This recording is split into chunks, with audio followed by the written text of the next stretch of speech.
This is Peacehaven. There's a cliff to my left and right. What I didn't realise is that I had written promenade, and I was thinking there's nothing up there, it's just cliff edge, and then I went over the edge and I saw this. Literally walk along the bottom of the cliffs. The sun has just come out, it's been pouring with rain this morning. That's the other direction. Incredible. I don't know how long these go on for now. It's not going to be clear in the video, but the cliffs, Peacehaven is to my left, Newhaven is probably just around the corner, and then you've got cliffs carry on that direction.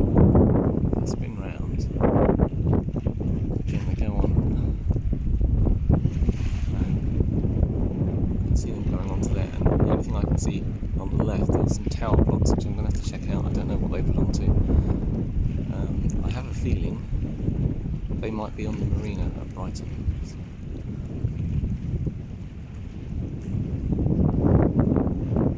Impressive though, isn't it?